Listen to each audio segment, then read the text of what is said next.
Hello, how are you, everyone? Today's January 2nd, 2024. Welcome, Blake. Welcome, sir.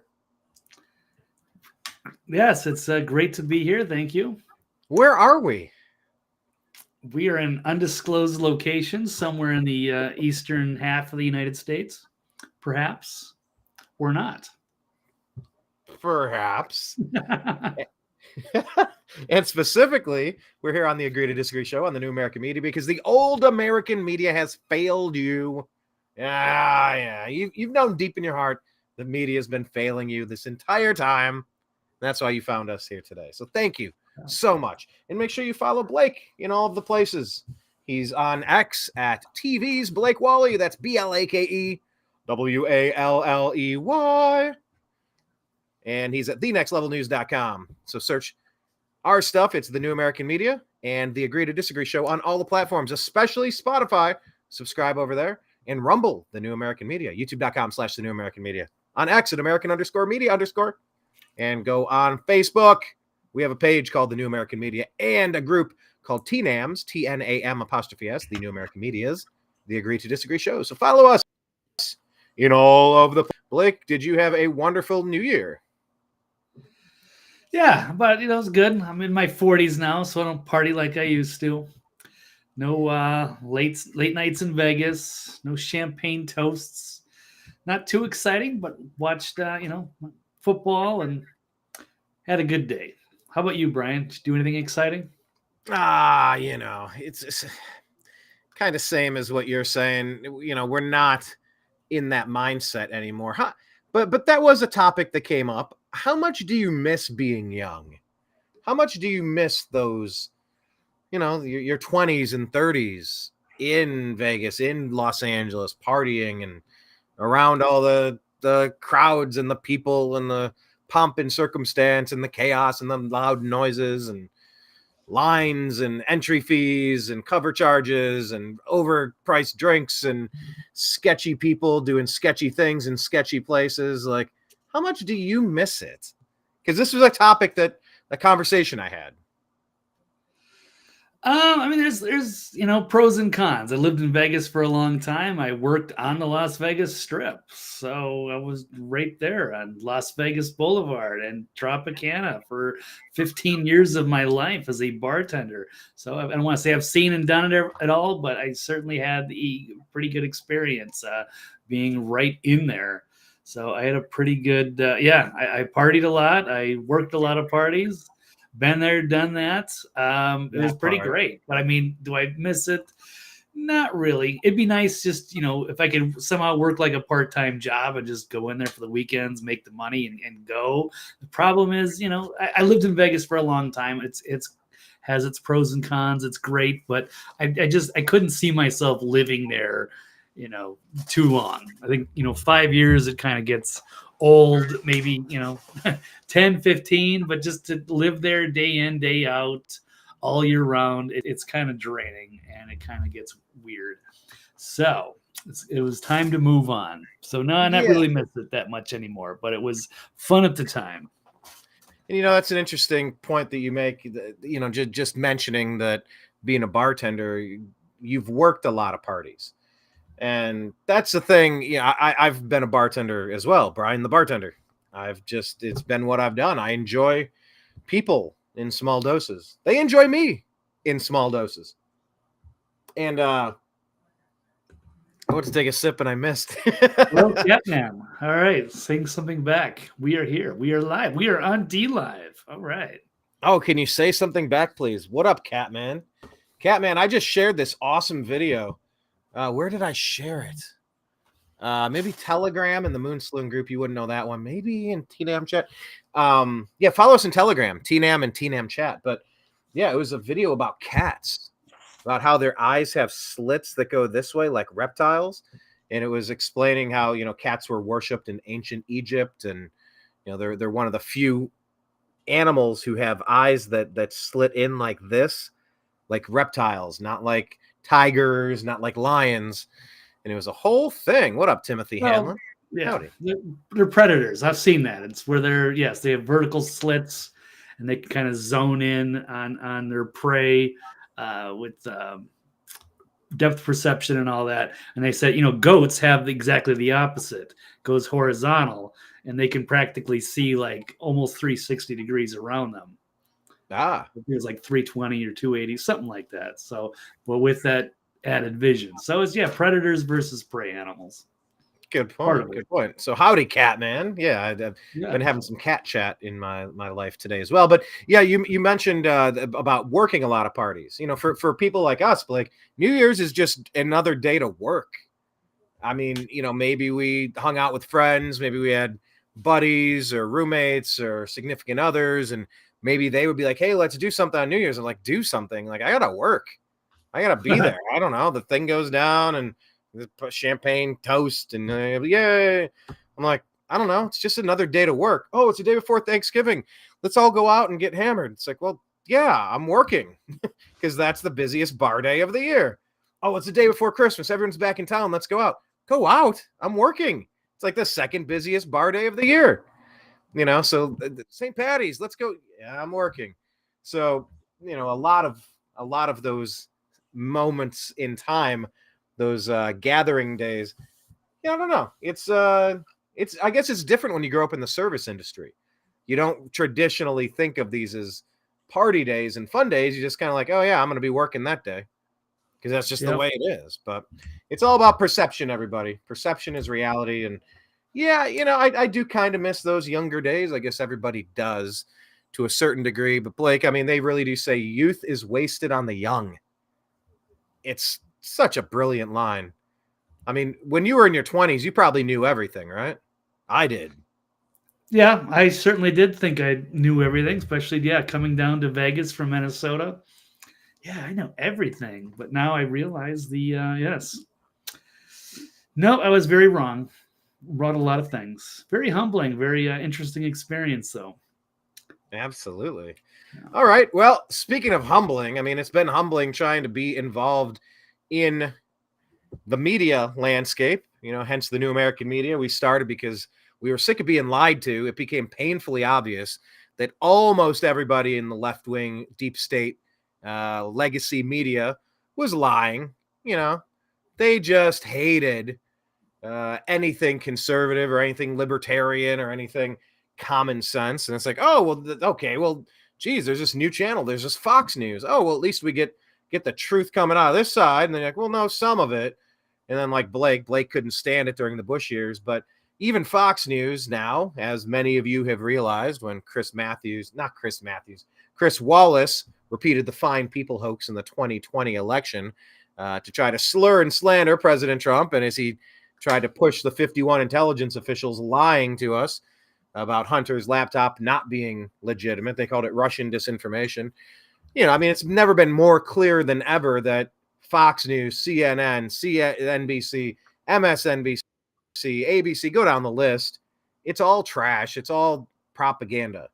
And, here at the New American Media, we just try to find out what's actually going on. Nobody's writing us checks and telling us in an earpiece what we must say, putting it on a board for us to read on a teleprompter.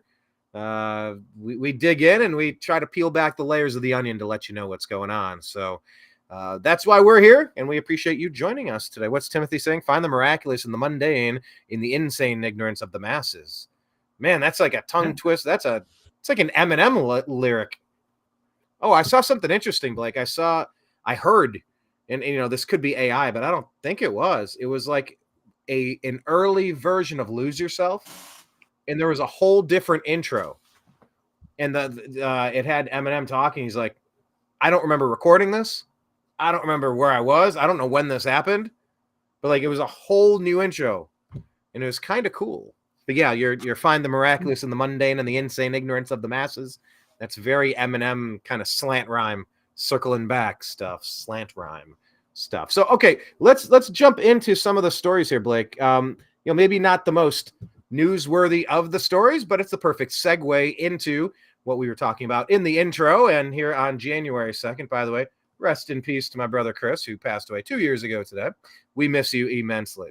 But yes, New Year's Eve, Blake, agree or disagree that Nashville, not New York City, is the new king of New Year's Eve. Do you agree or disagree? Well, I definitely know New York is terrible. They used to be like the go-to. That was like the only thing. But I mean, at least they did a good production. Now it's just a bunch of like just woke garbage. It's embarrassing. It's gone considerably downhill. Yeah, it was interesting with Dick Clark, and now it's just it's turned into a mess. And there were some weird things going on with that. I guess they dropped the ball. One of the stories in here was they dropped the ball on New York, and then it was like two gay dudes kissing, which is fine, good for them. But I mean, it's just always like showing weird stuff or having, Joe Biden got interviewed. He looked horrible. We'll play that clip. And then we had, Green Day, changing lyrics to look cool on New Year's Eve by getting rid of their redneck line and replacing it with, the MAGA agenda. So it's turned into programming, lame propaganda, lame music. The atmosphere is just nowhere like it used to be.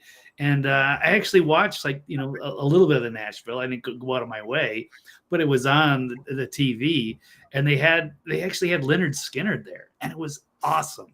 Like I was watching, New York and Nashville, bits and pieces the last few years. It couldn't be more obvious that Nashville is now the go-to, and to have that huge rendition of Freebird at the end, and they just knocked it out of the park. People should go check that out.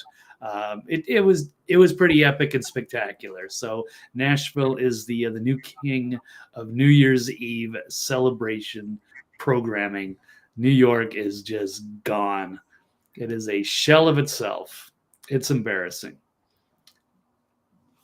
So yeah, I did a show a little bit ago with somebody who's Skinner cover band. A guy named Jeff. But yeah, I was trying to look up how many of the surviving members from Leonard Skinner. I'm like, Leonard Skinner, how many of them are even with us from back in the day? Looks like all the people are from 87 or up.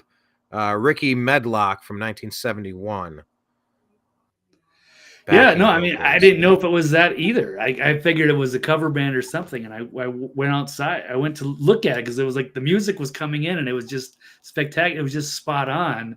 And I came out, I was like, no, that's actually Leonard Skinner. And I was like, damn, and it's so good. And just to watch like that epic, it's like, I think it's like 19 little mini guitar solos within the giant guitar solo that is Freebird, and it was so good. This post here is saying that Leonard Skinner is in the rare position being a band with no surviving founding members. I wasn't aware. Interesting. It was a bunch of old, they were older gentlemen, but I mean, they played it so well. I wouldn't have had, I didn't know, I didn't go that much research, but it was apparently Leonard Skinner or whoever is left from the band. I don't know. I'm not a historian on there, but I've always liked some of their music. And it's a sad... What do they call Grateful Dead? They call them Deadheads. Yeah. So would they call Leonard Skinner skinheads? That might be a bad thing. No, is that the Dropkick Murphys that have the skinheads? That's what they're. I don't know, maybe, but not like actual Nazis or anything. Not like that kind of skinheads. Yeah, I mean, look, I was 16. I shaved my head. I was 15, and I dyed it red, and it went purple. Then at 17, I grew it down past my shoulders. So it's like, I don't know. It's just hair. It's just an accessory. Have fun with it. I braided it on my 21st birthday. I had them all like in dreadlocks. That was fun. Anyway, I digress. Okay. Went through some weird phases. All right. Well, speaking of weird phases, let's talk about New York City. New Year's Eve ball drops cuts to two men kissing, because why not? Simulcast on tons of stations, featured Paul Anka singing Imagine There's No Heaven, then immediately cut to two dudes making out.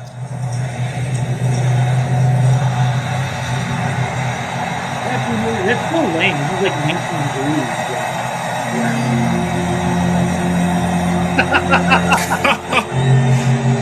Yeah, that's a good one. Thanks, America. Let's watch two gay guys kissing for the ball drop. Could have done without seeing that. But... There are several jokes in there about the ball drop. But let's not go ahead and make any ball dropping jokes. Oh god. Actually, speaking of which, if I can find it with all Excuse me, I'm just gonna make some tea over here. I'm gonna make some tea. Drop this tea bag in. oh, I thought I had another one with oh, I did. I got rid of it. It was with Anderson Cooper getting drunk. So speaking of Oh gay yeah. gentlemen, Oh, he's yes. knocking back the shots of that Andy Cohen guy. Yeah. So it's just I served Anderson Cooper alcohol. Fun fact. I know. Yeah, you told me about that in LA about working one of these Hollywood parties. That was always one of the perks. It was maybe around the time that True Blood was on, if my memory serves me right. But I felt like I was serving like one of those sexy vampires. Anderson Cooper looks like one of those, no blood in his face, like albino vampires from True Blood or something. That's what it reminded me of. Although he's a total it's CIA, right? He's a CIA. Yeah, I think he's like part of the Vanderbilt thing. family. Like there's some really weird stuff if you dig into Anderson Cooper. Oh yeah. But the good thing is it's obvious to anyone who's paying attention. It's not like it's any big secret anymore, which is nice. It's just take off your Scooby-Doo masks. Let's see who the hell you are. Right. And we should also see what Joe Biden is. He is barely functioning. Here's a tweet from one of our friends here, Brian McWilliams. Why is the sundowning president even taking part in the New Year's Eve nonsense? He's floundering and sundowning. What's that? Sundowning. Yeah. That's a nice word choice. Right. So Biden is floundering in polls, and his PR people think putting him on TV late night when he's clearly not at his best for a national audience of mocking drunks is smart. So there's a quote tweet from Biden, from Heidi, saying Biden is everyone's senile grandpa, except he's in charge of nukes, allegedly. By the way, for perspective, the term sundowning refers to a state of confusion occurring in the late afternoon and lasting into the night. Sundowning can cause different behaviors such as confusion, anxiety, aggression, or ignoring directions. That's awesome. Nice. Nice choice of phrase, Mr. McWilliams. Well done. Well played. All right, let's take a look at this clip. As you look back and reflect on 2023. From Brian Seacrest on the lame New Year's Eve, Rockin' Eve in New York. What sort of memories, highlights stand out for you? Well, one of the big highlights stands out for me is my dad used to have an expression. He'd say, Joey, a job's about a lot more than the paycheck. It's about your dignity. It's about respect. So many people through the Midwest and the center of the country, their factories are shipped overseas the last couple of times out, and they were losing hope and faith. So we brought a lot of jobs back. Poor Jill's got to sit there and act like everything is all good as everything goes off the rails. Like he has no idea where he is, and he's not even answering. Back to the United States. People are in a position to be able to make a living now, and they've created a lot of jobs, over 14 million. And I guess I just feel good that the American people got up. They've been through a rough time with pandemic, but now we're coming back. And here's another one. Biden has to be reminded by Jill that ice cream is his favorite food during a rare interview. Am I going to be able to play this, or are I going to run an ad? How about this one? I'm curious, what sort of holiday foods have you been enjoying over the last few days? What a great question, Ryan. Well, I've been eating everything that's put in front of me. I've been eating pasta. Eating a lot of chicken Parmesan. I've been eating all Italian foods, basically. And ice cream. And ice cream, chocolate chip ice cream. Thanks, Jill. All right. It's such an embarrassment that he's, allegedly in charge. That we're all pretending that we're all in on this big joke that Joe Biden is a functional president of the United States, the most powerful man in the world. Yeah, so it is painful. I put something out yesterday. Oh yeah, by the way, while we're covering the news of the day in the college football playoff. That team up north defeated Alabama to advance, and the University of Aren't you still happy that the Big Ten is in? Because usually they're the laughing stock. No. I don't like anything about that school, that man, that program, that state. No, I'm good. And then Washington beat Texas to advance. So we're going to have Washington Huskies versus that team up north. It's the new preview And I put of a the Big tweet out- Ten, right? Because it's going to be, isn't the Washington going to be in the Big Ten West? Oh, so they could yeah, actually rematch for the Big Ten championship next year, right? So if Michigan beats Ohio State again, and then they represent the East, because it's been kind of mocked, like the West has been weak, right? It's either Iowa or Wisconsin, maybe Minnesota or Nebraska someday, but they keep getting run over by the East. But now if you're bringing in Washington and Oregon, along with UCLA and USC, I think it's bizarre. I don't like it, but I don't like any of this. I don't like, I think college football is dying a quick death. You saw something from The Rock. He now merged the XFL with the USFL, so it's now the United Football League. That's going to become a strong secondary option for kids to go in, as opposed to messing around in college. Like was it Cardale Jones? No, Dwayne Haskins said, I didn't come to college to play no school. I came to play football. So like these people maybe right out of high school are going to start jumping to a pro league, although the NIL is going to get people their name, image, and likeness money, so you can license that and you can do commercials and you can make your millions. We make millions as an orthopedic surgeon. What? All the new injuries from this violent game, which I love, but there is, I'm horrified by the injuries. And I can't imagine, having another football league where these guys are going to get, limbs broken and twisted and having Collisions, snapped, man. and all kinds of grisly stuff. It's kind of hurting me. It's an amazing game. It's a great sport. I love it so much. The worst part is the injuries. But what I was getting at was that I made a post last night. I said, the same country that has failed to impeach Joe Biden for treason is the same one that's allowing that team up north to compete for a national title. If you're not aware, that team up north is in the middle of a massive cheating scandal that some people are saying the NCAA is going to give them a massive ban. They're going to lose scholarships. They're going to have to forfeit wins. And it's just like Timothy here, Hanlon, in the comments saying Babylon has fallen. It's just kind of like America has no leadership. It has no rudder, no common sense, no justice. Just the fact that cheating Jim Harbaugh, that booger-eating weirdo up there, and his cheating program hasn't been just eradicated and banned from postseason play. It's just such a shame. And Brian is very biased, obviously. But, right. Biased? I'm honest. Biased. Brian's afraid Ohio State can't win on its own terms, so they have to handicap Michigan by taking away scholarships and damaging them. Then maybe you'll have a chance next year, right, Brian? In the big game. It's called the game. Ohio State University. Right? The Ohio State University. Right. Which lost to the Michigan Wolverines, right? That team up north, we don't say their name. I know you don't, but I'm going to say it. We don't say their name. Well, maybe not everybody knows. Yeah, I mean, all right, they do now. But yeah, I mean, Babylon has fallen. It's a weird country. It's a weird time. You have both Ron DeSantis, Nikki Haley, and God forbid, seemingly the GOP in on this attempt to jail Trump for over 700 years for nothing, just to keep him out of office because he has FU money.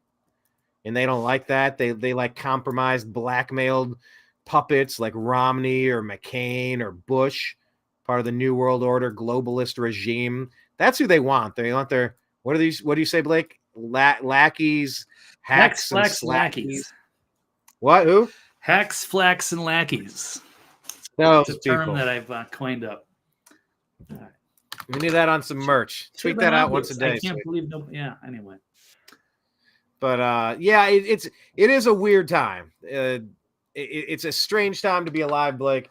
It just seems like there is no justice in anything, from college football to the Oval Office, allegedly, with this Biden clown. And I just had this moment. I'm just even yesterday as I was typing that, I'm just going, where is the obvious treason charge for Kamala Harris, Alejandro Mayorkas, and for Joe Biden? Where are the obvious treason charges for what they're doing at the border? And it's like everybody's asleep at the switch. Everybody's just in on it. Nobody cares. How can that team up north be allowed to compete in the playoffs? They should be eradicated from the postseason contention. Lose all of their scholarship players. Bowl ban for 20 years. Jim Harbaugh should be banned from the NCAA forever. Yes. Oh my God. I don't know. They've earned it. That's so lame, Brian. So that's what you could feel good about Ohio State winning because there's no going to take out their biggest competition. I mean, why don't you just put them in jail? Like, they're political enemies. You can't even say their name. You're so scared of them. You're terrified of the Wolverines. Hang on, who's you your know team? what? We're gonna win next year, but we're just gonna get rid of our biggest rival, which I won't even mention. They're not rivals name. if they're cheaters. Huh? They're not rivals if they're cheaters. They're just cheating the system, like the Democrats. Well, we'll see what happens. You're just going to allow them to keep cheating? They No. get punished. Yeah, remember USC got punished and they were ineligible for bowl games for I don't know a couple of years. I don't remember exactly the details, but yeah. So that's what we're hoping for. Anyway, but yeah. I don't know. All right. Well, what do you think about Cliff High? Speaking of weird and woo, I mean, Cliff High is certainly putting some of that crazy information out there. He's a crazy individual, but he's brilliant. I don't know what to make of it. He's a paranoid schizophrenic, but he's also very well informed. He's a software genius.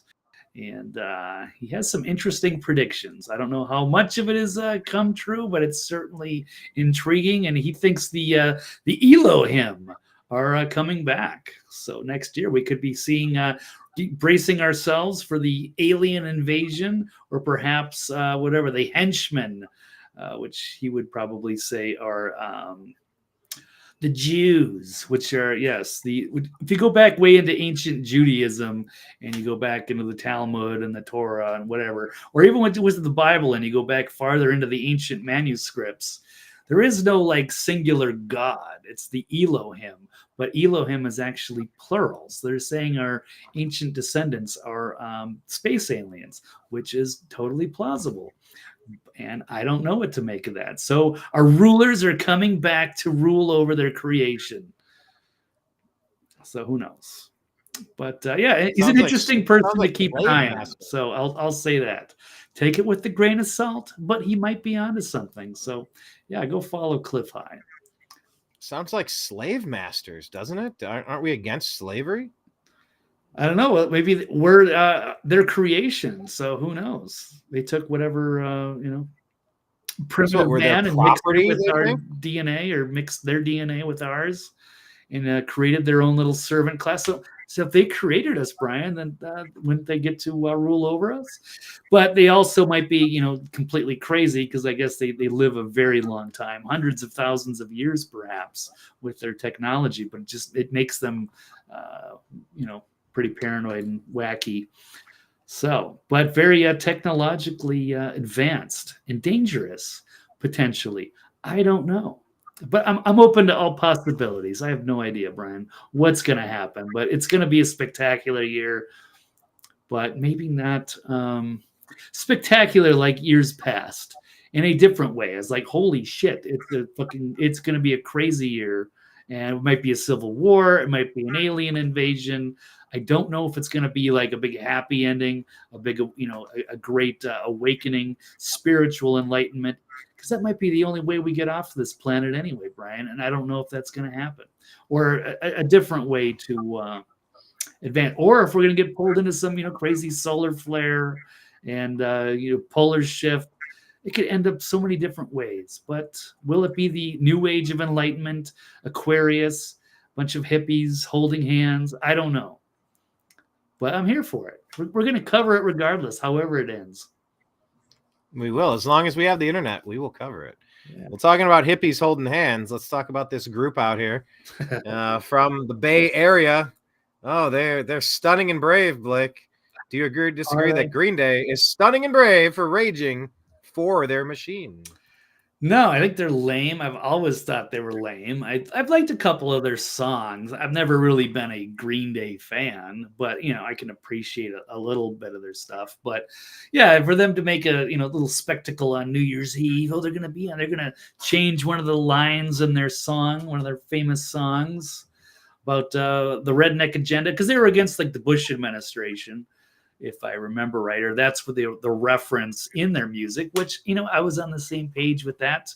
It's usually good to see the rockers and they're rebelling against the system. But now it seems like it's, they're pulling for the system. And, Rage Against the Machine is now raging for the machine as well. So it's weird. The rock bands these days it's weird how they're cozying up with the establishment instead of like, speaking out against it, which has always made them like interesting rock stars and, part of the counterculture. We'll talk about New Year's Eve.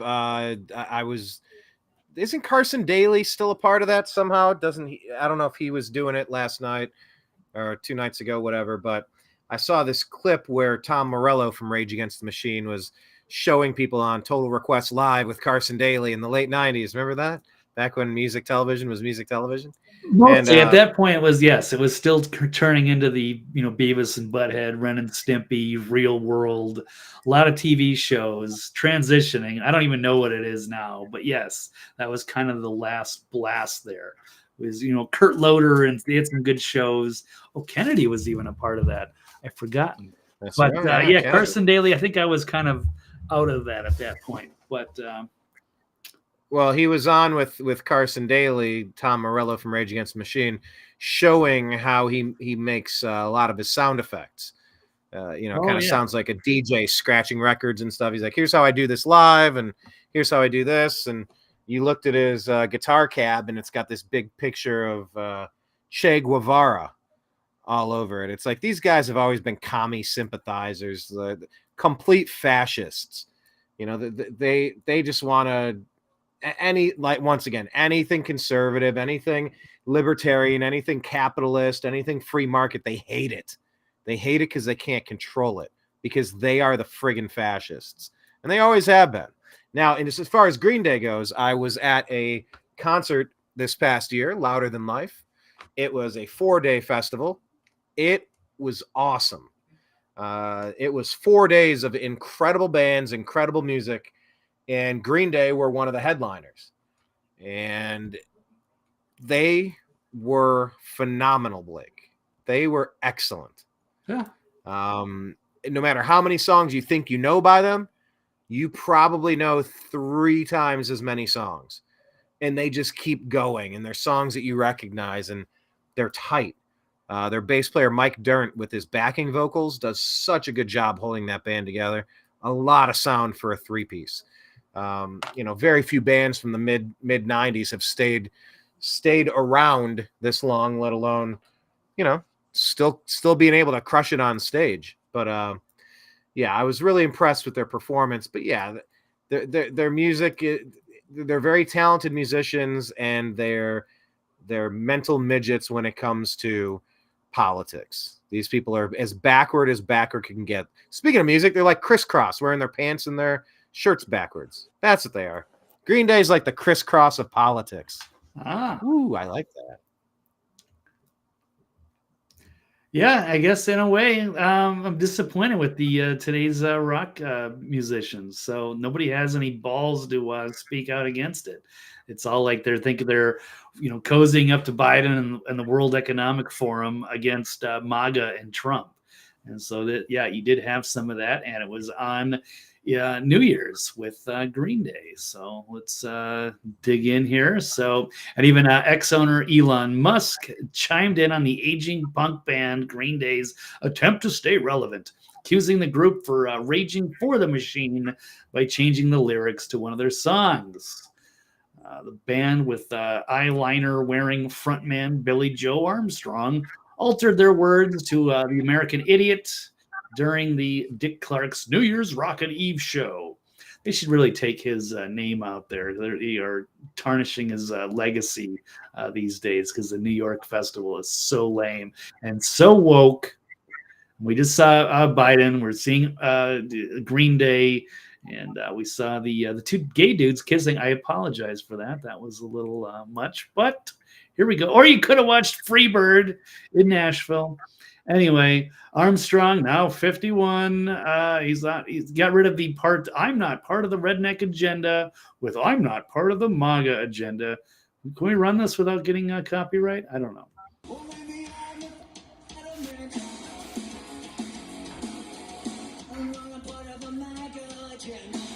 Oh, wow. Is it stunning and brave?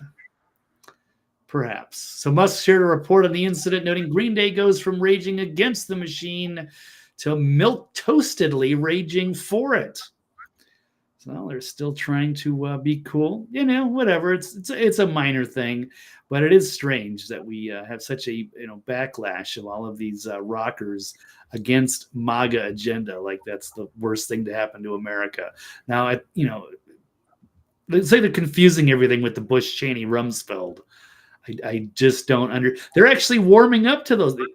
Billy Joe would probably warm up to George W. Bush and Dick Cheney before Donald Trump.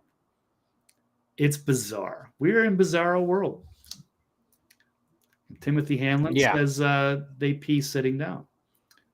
That's another little known fact. I don't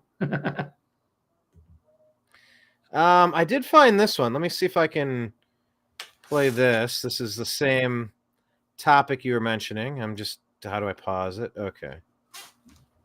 So here's another take on this. Let me pull this up here. Our buddy AJ had something to say about it. Let's double click this. Okay. Oh, the double clicking. There we go. All right. All right. So he had a take on Green Day. Let's see what you think here. Unmute. And changed their lyrics from redneck agenda to MAGA agenda and really ticked off conservatives. It led to this meme showing sucking the boot of big government Pfizer, Raytheon, and BlackRock. And while that's fine and I don't care, the weird part is MAGA doesn't seem to realize that all of those things apply to them and their leader, but the influencers that they follow and trust are either too stupid to realize it or too fake to tell you. Let's go through all of them. Pfizer. Trump $1 million donation from Pfizer after saying he wouldn't take any corporate or donor money. Hired a pharmaceutical executive, Alex Azar, to lead HHS. And a Pfizer board member, Scott Gottlieb, to run FDA. So keep sucking that boot, MAGA. Let's go. Raytheon. Oh, what do you know? Trump, former Raytheon lobbyist, to lead the Pentagon. Of course he did. His entire cabinet was the swamp. How about BlackRock? They hit a record $6 trillion in assets held by Trump's tax law. Trump put Larry Fink, the CEO, on an advisory committee and sought advice from him during the pandemic. And when it comes to big government, the thing that Turning Point USA pretends to care about, Trump printed more money than Barack Obama, created new government agencies, ran up the deficit, bragged about it, and even during the pandemic said that the fake news was lying, that the governors made the decision to close their states, and he took credit for it. And oh, by the way, that new FBI building that Trump wants to build, I bet you didn't know it was reported that business partners of him that own buildings with him and Kushner were in the running for that contract, so maybe that explains that. Anyway, enjoy all those fake Republican influencers that have created a business model of false paradigm-controlled oppositions to keep you in the dark, you in circles like a hamster, and then profit off your outrage. There you go, Blake. Thoughts on Anomaly? Very interesting. Yep, gloves off in 2024, man. There are no ally. Everybody's going to be held to account. And as much as I like Trump, yes, he's surrounded himself with awful swamp creatures, had no allies, and made a lot of mistakes, took no accountability. And there are a lot of influencers that are just, it can be a cult as well, to be fair. So we're going to try to, cover it all independently. I'm not a paid shill for Trump, even though I'd like to believe he's our only hope, and he may be. I do like Vivek. I do like RFK Jr.'s stock is down, but I'd still go for him. But if Trump gets back in, he needs to have his feet held to the fire like anybody else. We can't just give him a pass. So that's some very good research there by Anomaly, who's not afraid to speak out against both sides. So is Trump part of the establishment? Is he also part of the swamp? I don't know. But he did make a lot of mistakes in that first term, whether he wants to own up to it or not, or he's trying to play nice with these people and expect something was going to happen. No, if he gets back into office, he needs to get the right people there. It's time to go scorched earth in D.C. That's the exact same phrase I had on my mind. Retribution, scorched earth. Yeah, I had somebody send me something yesterday. I think Blake, you remember me talking with you, and I sat down with AJ. We had a long chat. Yeah, 4 hours is not a chat, Brian. That is, I don't know what you call that. It's a chat. What up, Big Dave's Peanut 9? Happy New Year to you. Yeah, and you know, a lot of those were similar points that the Anomaly brought up during our conversation at the NAM convention. But my buddy, I think I referenced with you my libertarian friend who he's insistent on throwing his vote away. It's just, I'm just going to sit here and bash Trump, and I'm going to bash Trump again, and I'm going to bash Trump again. I'm like, well, what do you got? What are you proposing? So for all the things Trump got wrong, and there's a laundry list, because I feel like every president that we've ever seen has a laundry list of things they got wrong. Blake, is there a president you've seen in your lifetime get as many things right as President Trump? Because I feel like the Trump haters are finding several points that they can't stand, which is fine. But what is the option here? We're talking Joe Biden. We're talking what? I don't really understand. Am I wrong to kind of do the math on this and say I've never seen a president get so many important things right as President Trump? Because some people, ideological, not optimists, perfectionists, you know, fixating on the stuff that Trump got wrong. It's like, yeah, he also led the league in touchdown passes. He set a new record in touchdown passes. Like, no quarterback has ever thrown this many touchdowns and had this many wins under their belt. Well, yeah, remember he fumbled that time, and he threw that interception that one time, and oh my gosh, he lost the game. Yeah, but he won the Super Bowl. Yeah, but he was playing the Titans and he had a 2 turnover game. You're like, yeah, it's right. You win 10, you lose 3. I mean, am I off in that math? Have you seen any president get as much of the important stuff right as Trump? Or am I just? Yeah, I think he's great. I think there's a reason why the swamp is going after him in as many ways as they can. Otherwise, they would have just let him get reelected, or they wouldn't be trying so hard to get him removed off the ballot or try to have him thrown in jail if they weren't concerned about him. And so that automatically, by default, to me, makes him a good guy. And yeah, I know what you're saying. Even in 2016, it's a little fun fact. I actually lived off grid for most of the year in 2016, living with a bunch of off the grid with libertarian hippies. And yeah, none of them liked Trump either. So, but then what did they vote for? Bill Weld? I mean, it was ridiculous. They want to sit and lecture us about purity and all of that stuff. And then they had some interesting candidates themselves, but then they put up Bill Weld, who was just a soft liberal.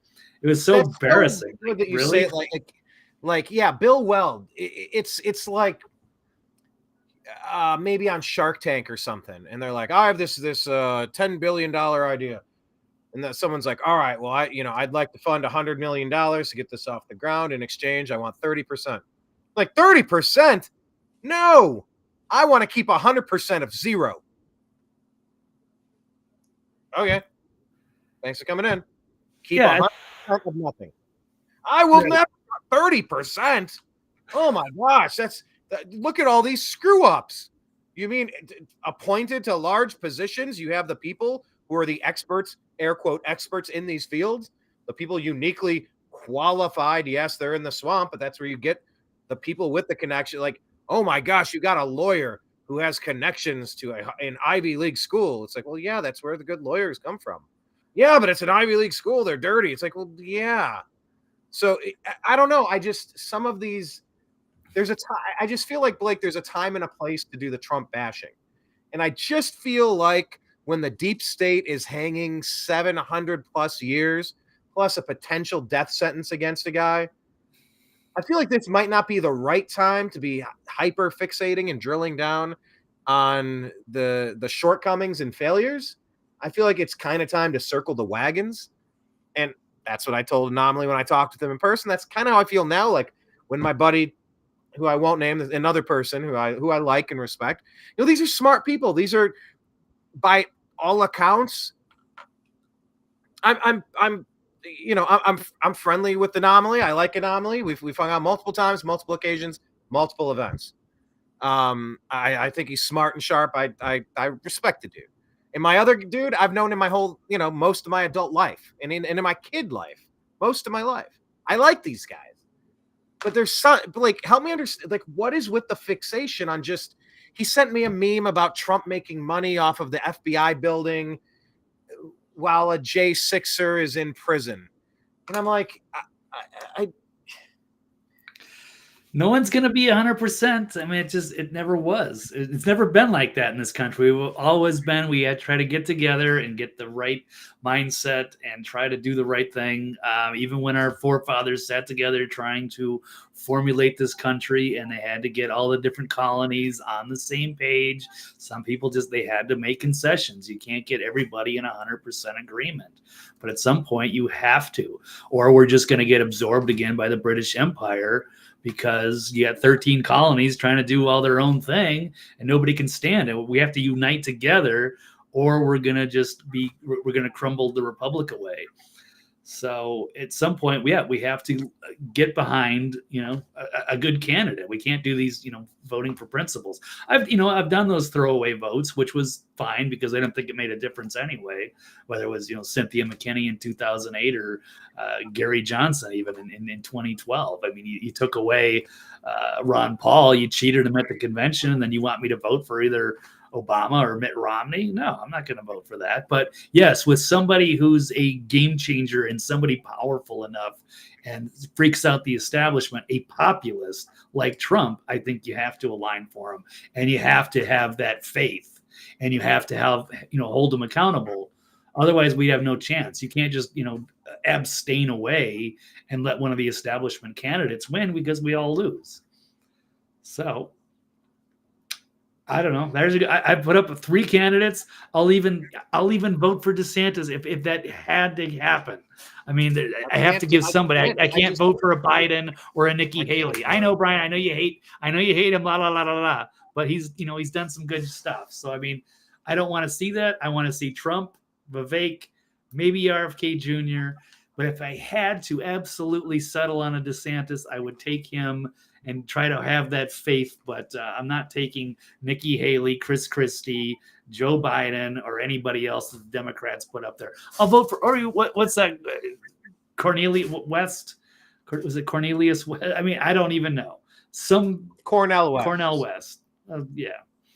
So I don't know. I think if it got to that point, I would pick the wrench.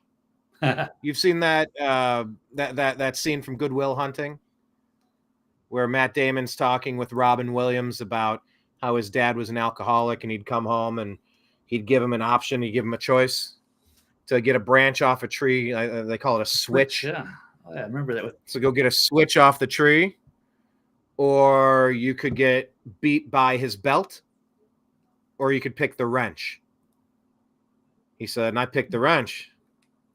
And Robin Williams, he's like, I'm sorry, what? Why would you pick the wrench? He goes, because fuck him. I would pick the wrench before I pick DeSantis.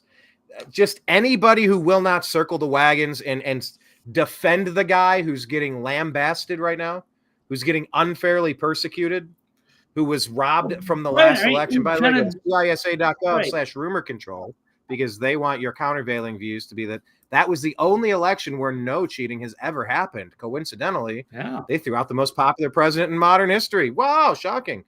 So Brian, if it was Biden versus DeSantis, so you'd basically be joining with your libertarian friend. You would actually abstain out of it. You would not vote for DeSantis just because he didn't stand up for Trump or do some of the things that you wanted him to do. So you would have such. I guess maybe spite. I talked myself. Such spite, right? I guess maybe I talked myself into a circle there, painted myself into a corner, didn't I? Okay. But I see him as an equal traitor as Joe Biden and Barack Hussein Obama. What? Okay, I don't know about that. 100%. Oh, anybody that's going to be willing. No, anybody that's going to be willing to throw Trump to the wolves like this is nobody I can trust.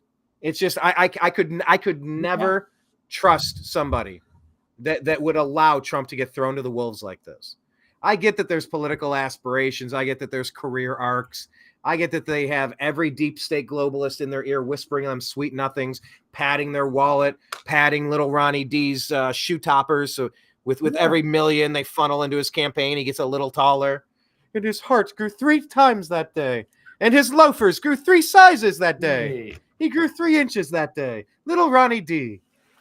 I think I have them in the same camp. I don't trust them at all. Vivek is the only person that I would almost trust.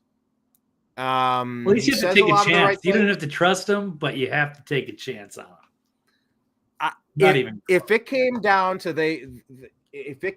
somehow, and you had Maine. This is a story over the weekend that we didn't cover, but this lady in Maine tried to take Trump off the ticket, and I guess then she even walked it back, saying that she's holding on until there's a Supreme Court ruling.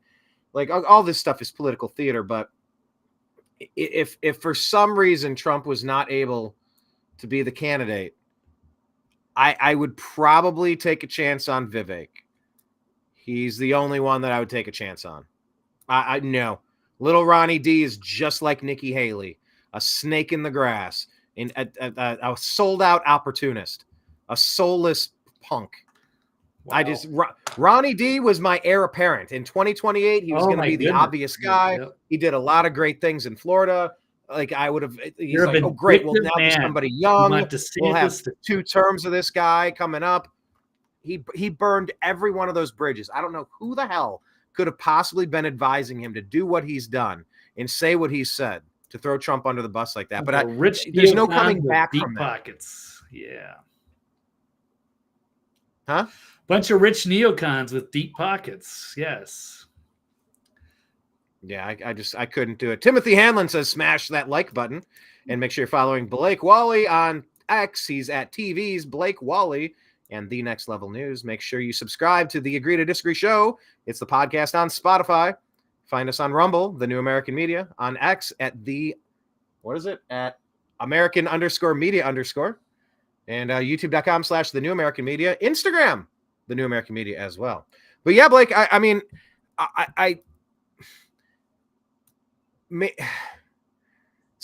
guess what? My libertarian buddy and maybe Anomaly, maybe Trump has committed some evil, unforgivable act, and they just will never give him a chance. It's the soy boy youth of the country that are voting against Trump, and it's the middle-aged white women that are voting against Trump. They've bought into this. Oh, he has such a crude mouth. Oh my gosh, he said grab what? Oh my, I've never had locker room talk with people before. I've never listened to someone brag about their sexual exploits. Oh my, I'm going to clutch my pearls. Okay. And like they're out. They are out on Trump. They will never give him a chance. Yeah, Big Dave's Peanut says, I don't trust any of them except Trump. No, I don't trust Vivek. I like that Vivek has pretty much been the only person that says the right things in any of these debates. He's calling out a lot of the correct corruption. Is he a plant? All right, maybe. I mean, that's why I would like to stay with Trump. We know what we're getting. He's essentially a moderate. He's a New York Democrat who's running as a Republican. He's appointing decent Supreme Court justices. He's getting a lot of the big issues right on energy, on removing restrictions, and making this country a place where industry is supposed to thrive. The rest of them are just globalists. They don't give a shit. They don't care. I would prefer going with something I trust.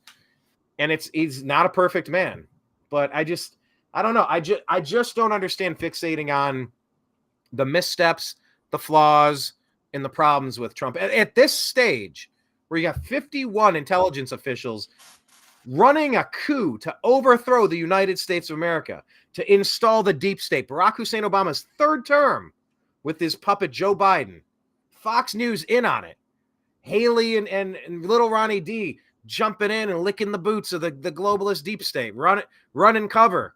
Just hoping, yeah, when they get Trump, we'll be next. Let's just keep running, and they're gonna get him. You damn traitors! Just a bunch of traitors. So I don't see it. Dreamer also says libertarians better wake up. Why don't you put on a little makeup? Let's discuss a better way to shake up. Why'd you leave a kid on the table? I argue with a lot of libertarians over the years. Kind of loosely affiliated with them, and a lot of them are actually like more like anarchists than I would see as a classic libertarian. And yes, they're so principled. They won't vote for certain people, and they always thought like, oh, Trump was just part of the establishment. I was like, how do you? I don't know. I have many conversations. It didn't go anywhere. It was just kind of okay. Let go. Hey, vote for Bill Weld. There you go. Okay. But anyway, whatever. It might be a lost cause. I don't know, Brian. Hopefully people will wake up. I don't know. But we should hit another topic we got a few of those, whether it's on the election and Joe Biden or whether it's about waking up. We got a few different directions we should go in here, Brian. Okay, I will pick one. Okay.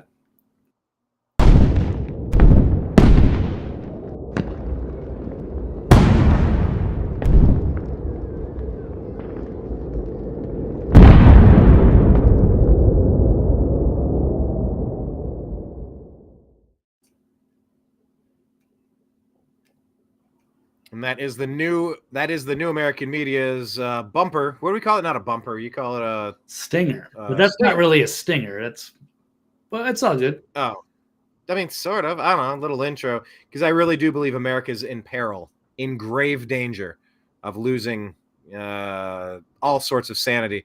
Hence why we redesigned the logo to be the American flag upside down. That is a symbol of distress. Let's stay on this one. I mean, theoretically, I keep pushing down the. Actually, where did that story go? Epstein, but we'll wait on Epstein until the report actually drops, because that'll probably be the headline story on Thursday, if the case comes out. But let's talk about this one. Yeah, we're talking about Trump. I don't know. I really did kind of paint myself into a corner there, because I'm so principled that I would never vote for another Republican. But I don't like the Republicans. The only thing worse than a Republican's a Democrat. I hate them both. I really don't care for any of them. I hope this particular soundbite isn't used against me, so that we're kept out of the GOP convention in a couple of months here. I do look forward to attending that. But I mean, the lesser of two evils. I mean, whatever the Democrats are putting up with their globalist regime, it's nightmare fuel, Blake. It's nightmare fuel. I don't know if you've seen any of these weird, creepy AI things where just every morphed image gets more creepy and, terrifying than the last. But it's nightmare fuel, whatever the Democrats are doing. I got a chance to watch over the weekend, had a nice, relaxing time watching 4 movies. All of the, what's it called? Hunger Games. All 4 of the Hunger Games, back to back to back to back. And it's been memed a lot over the past year that the Joe Biden cabinet looks like the Hunger Games people. I mean, it's just like Lucky Charms. Everything's bright and vivid, like a Willy Wonka fever dream when he took too much LSD or something. That's essentially what the Biden regime keeps trotting out. But yeah, the deep state globalists are nightmare fuel. So yes, I will say the GOP has something to offer, but I just don't see it in the traitors. This is not a time to be pushing your own person wagons. So anyway, I'm interested in seeing what the GOP has to do this time. I've repeatedly warned President Trump to put his name on each ballot individually outside of just the GOP, because I think there are dirty tricksters in the GOP that are going to try to keep him off the ballot and try to push Nikki Haley on us, to push Ronnie D on us. But that's, of course, nothing that people want. So anyway, over to this one, Blake. Agree or disagree that Jack Smith's case against President Donald be tossed out? Agree or disagree? And my God, does he look like somebody in that futuristic movie with Tim Allen, Mission Quest? What is Jack Smith Galaxy wearing? Quest? Yes. He looks like he's in Mission Quest. What's it called? Galaxy Quest. Yeah. That's it. Yes. Looks like he's in Galaxy Quest. Well, looks like it's the Hunger Games. I thought you were going to say Hunger Games because that's Hunger Games too. Yes, he looks cartoonish with that weird collar. Yeah, that costume. Yeah.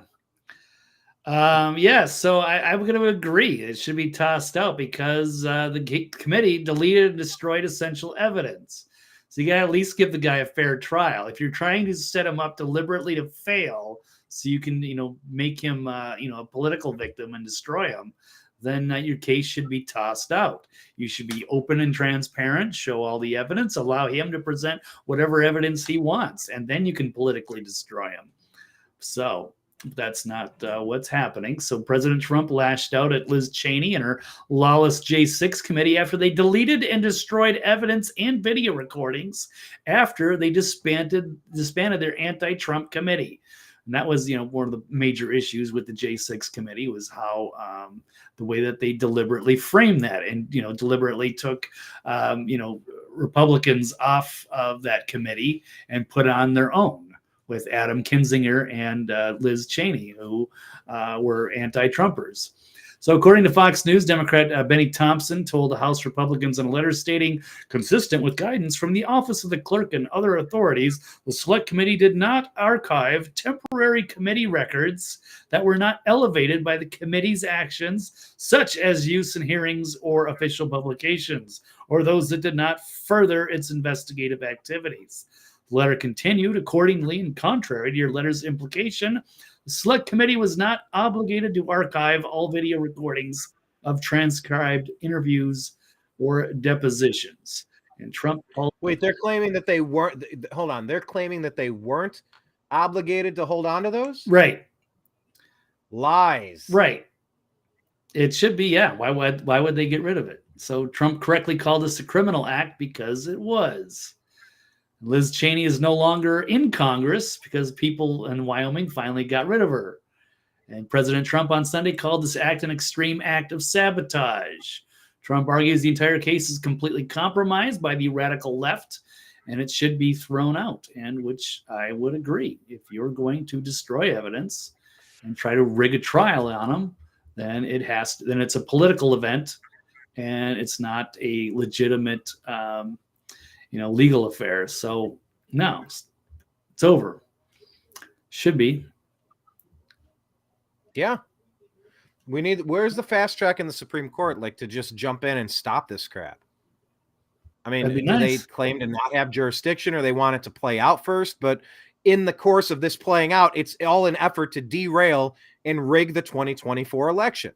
It's to take out the person who is up by a mammoth landslide amount, an uncheatable amount over this meat corpse weekend at Bernie's Obama puppet, Joe Biden.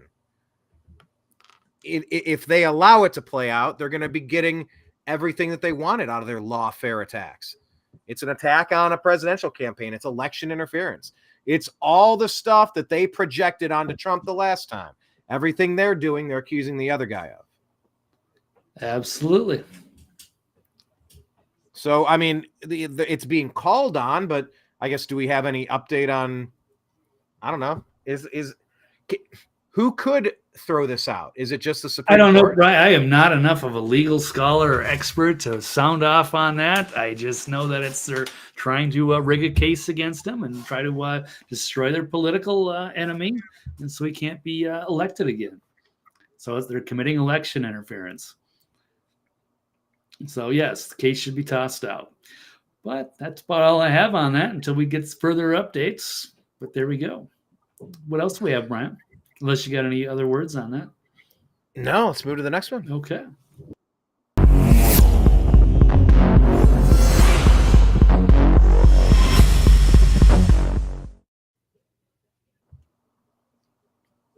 I guess we could jump over to this one. Blake, agree or disagree that Democrat loyalists... Not in sequence. Okay, not on anything else, huh? Well, you said in whatever order you want, and I was like, well, okay, this is an effort to rig the 2024 election. So if we're talking about Democrats who are trying to rig this because they have no support, let's jump to the Democrat loyalists who are disconnected from reality. Would you agree or disagree that the Dem loyalists are disconnected from reality?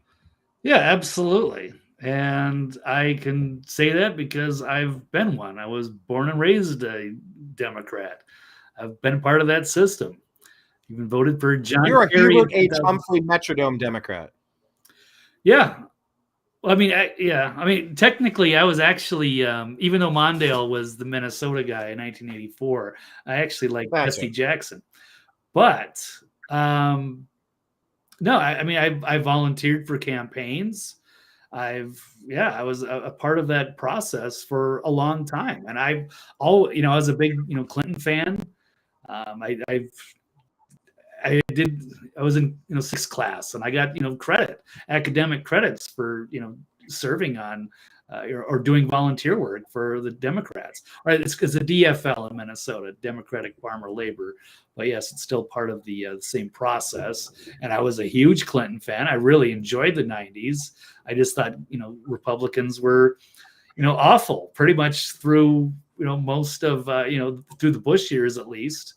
And the resurgence of Fox News and all of that stuff. But now I saw how radicalized the Democrats became under Obama. I didn't really believe in him anyway by that point. I think by the early 2000s, I was pretty much leaning libertarian. And in fact, I was strongly considering voting for the libertarian candidate at that time, who was a good guy. He passed away a couple of years ago. I can't think of his name right. Michael Bednarik in 2004. But I became convinced to vote for John Kerry just specifically to get rid of the awful, corrupt Bush-Cheney administration, thinking that would maybe, buy us some time, because those were pretty terrible years. But not that Kerry would have been like that much better, and now I just see him as a globalist stooge, useful idiot. Not like things were going to be better under Kerry or Al Gore. But the Bush years were pretty horrific. That changed everything. By the way, on a little sidebar here, Hubert H. Humphrey Metrodome, right? That was your big arena in Minnesota, right? Yeah, after Hubert H. Humphrey, who was a very serious candidate back in '68 and even '72 to an extent. Yeah, the H. Yeah, Triple H score. Yeah. Is that where Triple H, the wrestler, got his name from? No. And do you know Hubert Humphrey's middle name? No, not anymore. I did read the book Fear and Loathing on the Campaign Trail in '72, and it might have been in there, but I do not know what his middle name is offhand. Does it say? Hubert Horatio Humphrey Jr. Oh, I like that. Horatio. And that's a junior. So somebody else was Triple H. And then, of course, you had the Triple H wrestler. That's interesting. But yeah, he was the founder of the Minnesota Democrat Farmer Labor Party and Americans for Democratic Action, Minnesota. So yeah, I tossed him out there since he had the Minnesota connection. I figured that might be the thing. I was close. No cigar. No Bill Clinton cigar. We'll get back to that one in just a moment with the Epstein story. But okay, so let's talk about this. Democrats who have now disconnected from reality. The ones who think Jack Smith should throw Trump in jail or have him executed for 700 years in jail or the death penalty. They think that Colorado should take him off the ballot, that Maine should take him off the ballot because he's something, the worst human ever. The disconnected from reality people. Yes, they certainly have, and they have to come to grips with that. I hope, or we're a lost cause. Our civilization is in big trouble. So we have to face reality that our government, through satanic Hollywood, the government-controlled news media, social media, academia, and the worst education system anywhere in the world, has managed to cause a total disconnect from reality in their loyalists.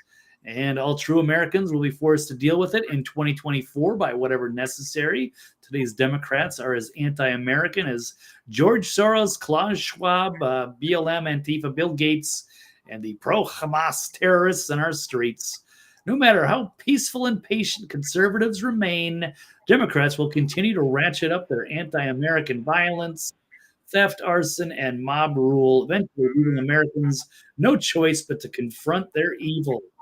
Today's Democrat voters have sunk to the bottom of the anti-American pit, headed for hell. They've been Pavlov trained, driven to hell by their lying, cheating, criminal anti-American party leaders. They are so disconnected from reality that many of them are beyond reform or salvation. So I guess he's going to talk about Republicans on another piece. But right now, America has a huge problem. And yes, and I completely agree. And that's why, some people can confuse me with being, a conservative or a Republican, but I'm really, I'm on their side against the radical left. So that's obviously the bigger enemy right now, and it got really bad after the Obama years. Who was supposed to be somebody to unite the country, and instead was very deceptive and divided it. I don't think a lot of Democrats just realized how far to the left they got pushed. So nothing current Democrat voters believe is true. They believe that there's more than this is the disconnect from when I was a Democrat. They believe now that there's more than two human genders.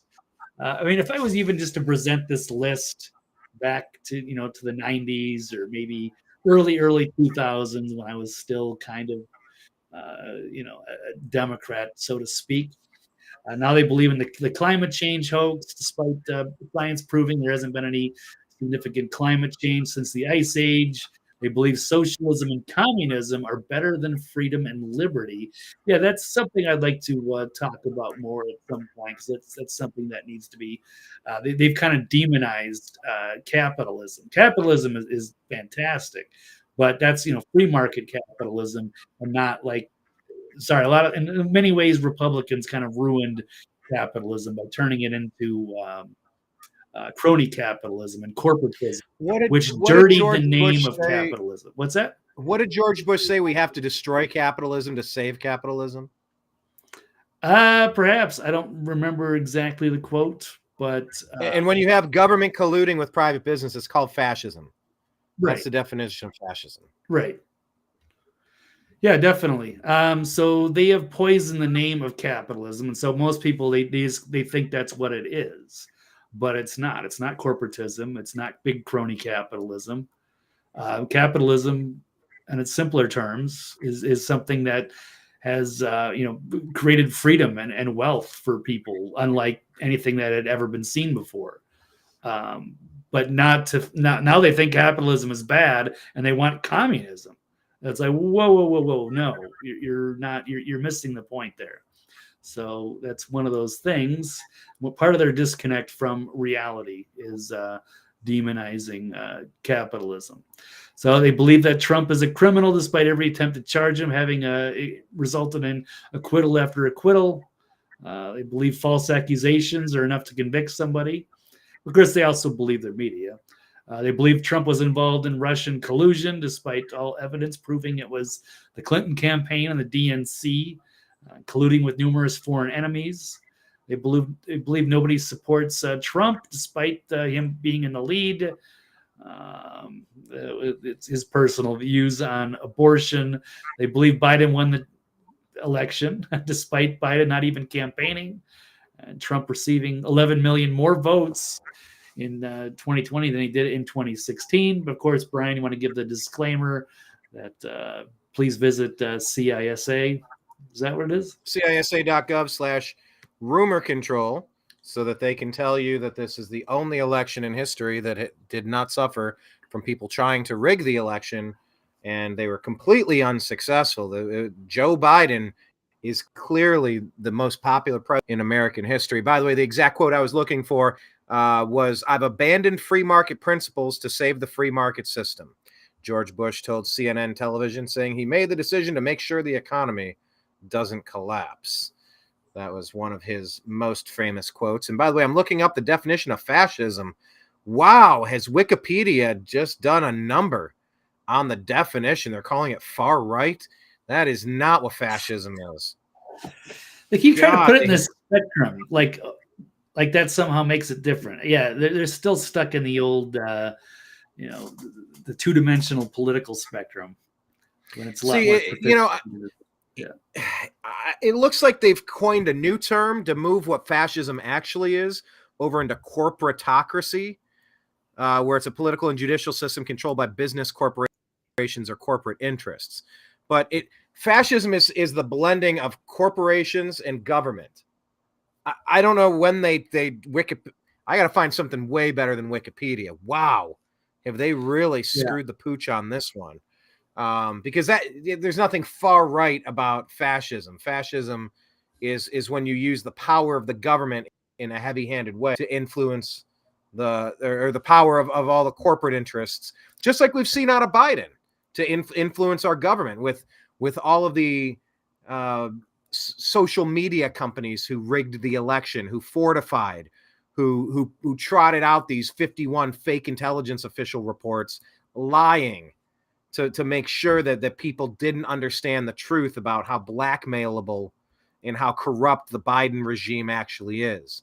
And they use their private companies, the Fox News and the CNN, and then they use the distribution channels to shut down people talking about it and sharing the images. That's fascism. When you take social media and lying legacy media and some of the big companies and some of the intelligence officials, and then they just rig the election. That is what fascism is.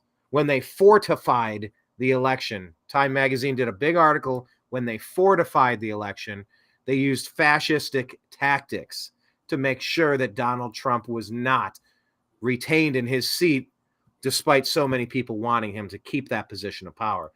I can't believe what the definition has done. I got to find a better definition of fascism later, but my God, it was always just the blending of corporate and government interests. Now they've tried to turn into something far right. I mean, far right. Oh, you mean like the Nazis who are socialists? Oh, okay. Since when is socialism far right? I just these word games that these monsters play. It just gives me a headache, Blake. No, I hear you. So I did put together this handy little presentation and created more of a three-dimensional spectrum on this, where I would put fascists and globalists just at the top. It doesn't really matter if it's left or right. It's authoritarianism or big government, or it's collectivism, it's corporatocracy. It kind of all blurs together. But yes, the communism and socialists are definitely the left, and the neocons and the rhinos are on the right, depending on how much government and authoritarianism they want, which is, to me, only the biggest difference there. So are you saying that Wikipedia is wrong by putting fascists on the left or on the right? That was the old term when we had, when everything was just like, left or right, Democrats and Republicans. That was the spectrum as I learned it and in civics class. But I think we need a new definition. We have to kind of break it down as far as, big government or no government. There's other ways of looking at it. Collectivism, corporatocracy, liberal, conservative. It's more sophisticated. And, people make those grids where, they can show you a little more accurately. It's really hard to pinpoint somebody on a two-dimensional spectrum. It's just one line left to right, and you're supposed to fit somewhere on that. But it's got to go up and down too. There's a y-axis with the x-axis. So anyway, people need to get out. You know how I've always seen it, Blake? I've always, there's left and right, there's X and Y axes. I always see it as a circle. That's how I've always had this lined up. You can start off and you go to the far right and the far left. But when you go too far right and too far left, you loop back on each other. Like you end up you see each other on the other side of crazy. I'll see you on the backside. Like when libertarians go too far, they just kind of go, like you were saying earlier, they opt out of the system and kind of get into anarcho-capitalist. And I mean, you're really just a step away from the commies, the Marxists, and a lot of the other authoritarians. They kind of start off going right, and then they veer back way left by looping back on the other side of the circle. But anyway, regardless here, disconnected from reality is a great way to phrase kind of what we're looking at here. This is not the America that we had 30 years ago. I would like to restore some semblance of normalcy. Whatever that is. The new normal. Whatever that is. This Biden-Obama regime has to be removed, and we've got to fix the borders, and we have to kind of rein in the spending. There's so many problems, but it's all easy fixes. If anybody gave a shit, they're all easy fixes. They're all easy fixes, but people just don't get it, don't care. They'll think you're crazy, and we need a serious reality check. Well, But all right. Well, let's talk about reality check. Did you have anything else to add on this one? Otherwise, I will bounce to the Nope. next one. Good. Okay. Yeah, talking about reality check. It is 2024 now. We're only a few months away, Blake. Can you believe it? It's almost time for the big show. Yeah, we got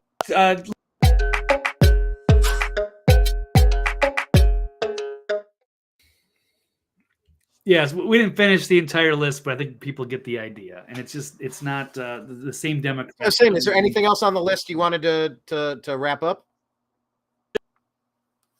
Just to show how things have changed for the Democrats. But yeah, before and after Obama it's like two different parties, two different ideologies, and it's amazing they haven't put that together. But a lot of the younger ones, they don't know, and I'm very disappointed in the older Democrats that have been around, and they are still anti-MAGA, and then this they've lost touch with their roots. When we were so good in like the 90s, and in the Clinton years were fantastic. That's when that was kind of the golden age. But that was a long time ago now. Sure seems like it. And the Republicans were so lame during those times too. It became obvious. But then they just went, we'll save it for another day. Anyway. Well, we're talking about Democrats and Republicans. For the Democrats to win in 2024, Blake, Biden will have to drop out. Do you agree or disagree that Biden will have to drop out for Democrats to win in the 2024 election? Yeah, I'm going to agree. I mean, if it's a fair election, yeah, definitely, because they know internally their polls are really awful. So I don't know how they're going to try to prop up this puppet president any further. Even MSNBC looking at the final approval numbers for 2023, it's pretty bad. These are what the lowest numbers you can get for an incumbent president. So they should not be that high. They should not be that high. Yeah, who's 40% vote saying as low as they could get? What 4 out of 10 people think this is okay? I just don't buy it. Yep. I don't buy it either. I don't know how they come up with this stuff, or we have a lot of really dumb people that are just completely checked out that have no idea, and they should not even be polled. But yeah, there's a lot of problems. You've also got a Frank coalition. Black Hispanic young voters are abandoning Biden as the election year begins. Only 1 in 5 black voters now they'll say they'll support a third-party candidate in November. So that's a problem if he's going to be losing his base. You've got 1/3 of adults in new polls say Biden's election was illegitimate. That's significant. But then we've also got this problem, impeachment insurance. Kamala Harris polls worse than Joe Biden, even among black voters. So that's pretty alarming stuff. These people are not liked. I think the country is not going in the right direction. I don't know how we're getting, 39-40% approval is bizarre, but that's what's happening. Meanwhile, we've got, big corruption scandals. We've got a lot of bad things on Biden. That's just not even, yes, his poll numbers are bad enough. Yes, he's embarrassing. He's embarrassing the country on an international stage. You can't. He's faded. He was goofy years ago, but he was still functional. Now he's clearly not.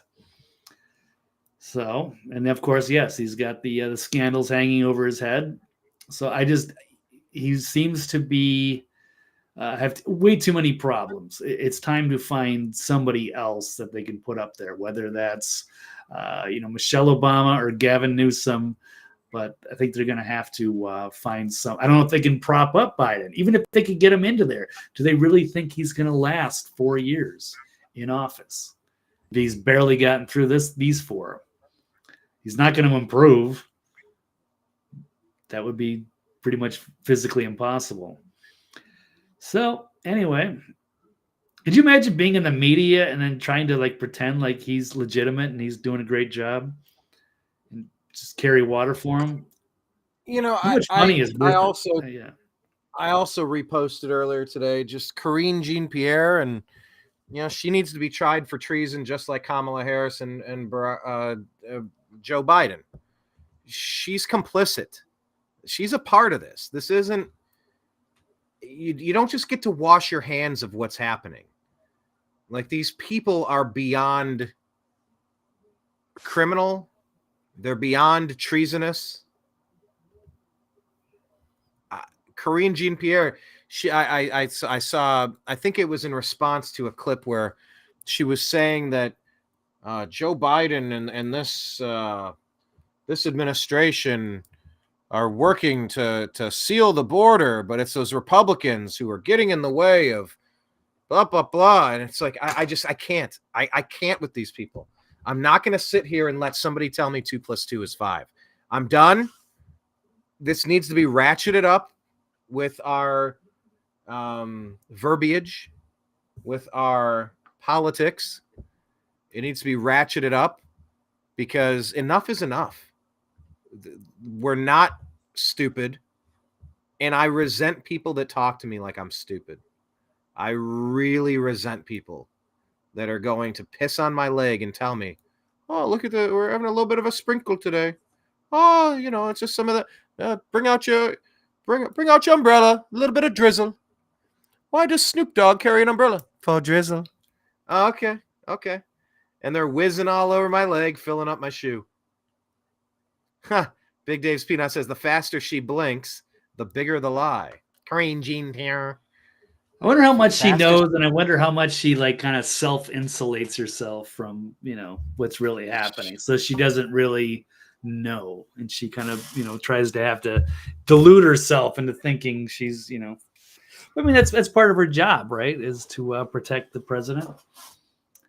Yeah, she's complicit.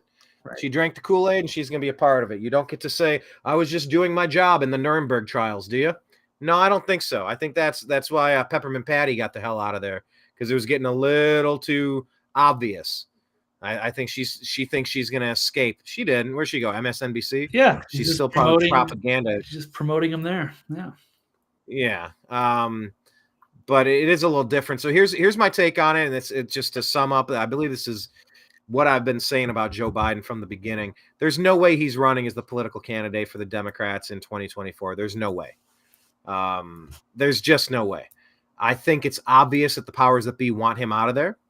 And I think he's sticking around for a multitude of reasons. One, he knows he's going to need to pardon his son. However, that's a double-edged sword, because the more he sticks around and digs himself in and tries to pour concrete around to insulate himself, the more they're going to go after his family to take him out. Now he's going up against the cabal. I think we've definitely entered the phase where Joe Biden, he's grown a little too big for his britches, as they say. And, he's going to be taught a lesson. So they're either going to take his family down, or they're going to martyr him and blame it on MAGA. There's no way Biden is going to be their 2024 choice. I don't think he's just going to go. And I really do think the deep state is as bad as I'm saying. I think they will take him out. If he doesn't step aside, they will remove him by hook or by crook. And, will he, like in Wag the Dog, passed away gently in his sleep? Although it was the spooks that did it in that movie. Or will they try to frame it on MAGA, get somebody high on selective serotonin reuptake inhibitors and, one of these school shooter trans types, somebody who's confused and somebody who's under medication and seeking psychiatric help, and they place him in a position where they can take him out. And then they blame MAGA for it. And then now you got your martyr. Enter in Barack Hussein Obama's spouse on a white knight, on a white horse. She'd enter riding Barack. What a weird visual. Hiya! Hiya! Barry, let's go. Or they'll bring in sleazy Gavin Newsom, the American Psycho. There's a good segue for California. But I that's how I see it playing out. I think Biden has definitely crossed the Rubicon, and he is stubbornly not giving up the position. And I think Biden and the globalists, Obama and the globalists, are going to take him out. And I don't want to see this happen. I want to see him charged with treason and facing the most severe penalties of treason. I don't want to see it go down the way my mind's eye. If I were a betting man, it's obvious to me what's going to happen next. I don't want to see it, but he's leaving them no choice. So we will see. Oh, you think maybe Karine Jean-Pierre has immunity? Yeah, well, you can't say you're just doing your job in the Nuremberg trials. I'm going to just hang my hat on that and stay there. So all right, Brian, we'll see, Blake. Yep. Getting ready for that lightning round. It is an hour and a half, and I got about 10 minutes left. Let's tie this show up here, Brian. What do we got? So I got at least 3 more stories. All right, let's go to this one. All right. Agree or disagree that California, since we're talking about the American Psycho, go from American Idiot to American Psycho. Yeah. You want to be an American Psycho? California should give out free health care for illegal aliens. Agree or disagree, Blake? Well, that's crazy. Yeah, gonna have to disagree. No, this isn't a charity. Sorry. I wish these other countries would get their shit together, and then they could stay in their countries. It's all good. Or come here if they want to contribute to make our country better. And if they want to knock on the front door and do it the right way, I don't like anybody sneaking in like this at all.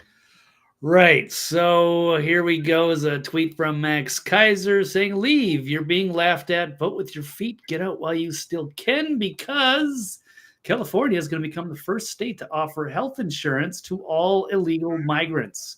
Taxpayers will be forced to fork out $3.1 billion per year in medical care for an extra 700,000 people. So here we go. Yes, this is out of the Daily Mail. The first state to offer health insurance to illegal immigrants. $3.1 billion per year for 700,000. I mean, it's amazing. So are they going to be working and getting it themselves, or paying that money back? This is it. On January 1st, taxpayers will now be forced to fork out thousands for medical care. People between 26 and 49 eligible for full coverage under Medi-Cal, their Medicaid program. Comes as more than staggering, right. 1.5 million people pouring across the border every year seeking shelter in California's Democrat-run sanctuary cities. There you go. There's your buddy, Gavin. Oh, boy. Yeah. What a devil, this guy. What a slime ball. But, Blake, here's the problem. It's not going to be California footing the bill. You and I fled California. It's not. They're not going to pay for it. They're going to go to the White House and say we need a bailout to meet our budgetary concerns. It's going to be you paying for it and me paying for it. We don't live there. They're going to steal it from Washington, who's going to steal it from us to fund it, and funnel it over there, dude. That's exactly how this is going to work. They have lost so much of their tax base. It's insane. Their cities are crumbling to pieces. The productive people are fleeing in droves. Yeah, it's like they're just trying to break us. But I mean, there's another reason to get the hell out of California. I mean, they're just going to turn into a sanctuary state, and it's going to, I don't know, are they going to put all the illegals there? I don't know what they're trying to do. But it doesn't seem like they're helping the country in any way by harboring all of these people. Even if they were refugees, they were like hardworking people from other countries, but they just got shellacked by the world's most devastating hurricane, and they were going to come here and contribute, and they were going to pay that money back, but it's not. It's just you're going to turn into a big welfare state. It's just it. You mean like Joe? Do you mean like in Haiti when the Clintons swooped in to help everybody there? Remember, Haiti had their huge disaster, and the Clintons came in, and oh Lord, when that story breaks, and it's starting to break. Okay, anything else on California? Because we can move to Epstein and Bill Clinton. Not really. I mean, the immigrant invasion is still continuing. They're trying to fight back a little bit in New York because they're sending multiple buses every day. So they're trying to stop them. So now they're going to New Jersey, to the train stations, and they're being sent to New York that way. So it's incredible. So it's amazing. These cities are being overwhelmed with immigrants. So are they aware of that? Are they really going to vote Democrat again? These policies. It's high treason, Blake. Yep, it is. It's high treason. If you go to a football game, you show your ticket. You don't just get to waltz in. You have no idea who's coming in and what their intentions are. Plenty of good people just, everybody's got a right to see a football game. Yeah, I mean, okay, pay your ticket, go through the front door, don't sneak in. We have no idea. Dreamer says that he fled California in 2004. Seems like a red state looking back to then. Yeah, exactly. I got there in 06. Okay. Parts of it are red. Yeah. Huh? Said parts of it are red. Yeah, it used to be somewhat red. Yeah, but now, San Francisco and LA have just gone way off the rails. Richard Nixon and Arnold Schwarzenegger and Ronald Reagan are all from California. Yeah. And they've wanted to split the state in half and make the Central California into the state of Jefferson. They don't want to be represented by two states controlling two big cities, San Francisco and Los Angeles, controlling their whole state anymore. 55 electoral votes that all go to the one candidate. Yeah, that is. They've got to split that up. Yeah. Because San Diego wants to go with all the Central Coast that handles all the food production in our country. Let the two crazy cities be crazy cities. Okay. Next topic here, since we were talking about ecological disasters and we brought up Haiti. Will unmasking Epstein's clients will finally wake people up?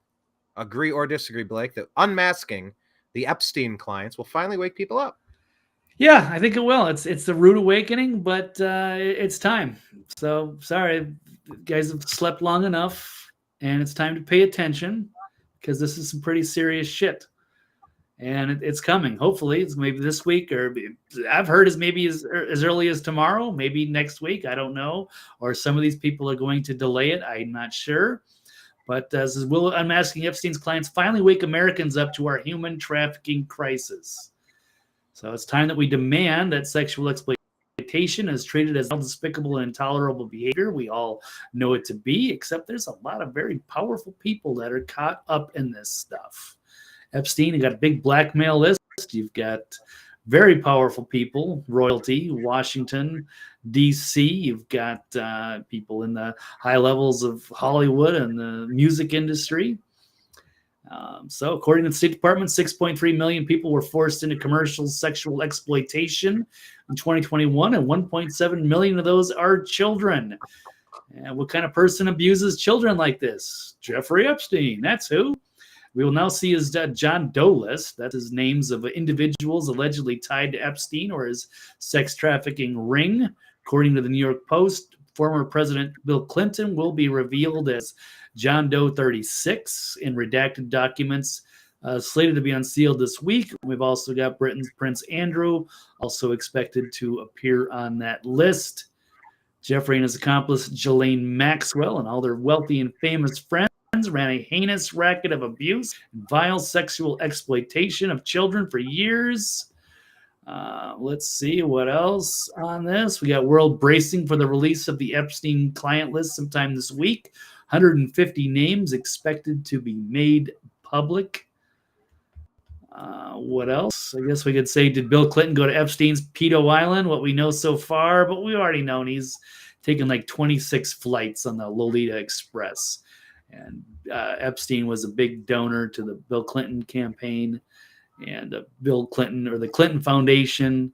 So we know. And then, of course, Bill, well known for being a kind of a freak, a nympho, and liked his women. Good for him, but those are underage. That's inappropriate. And sorry, you did it to yourself. And if you were there and you were involved, you were going to have to face justice.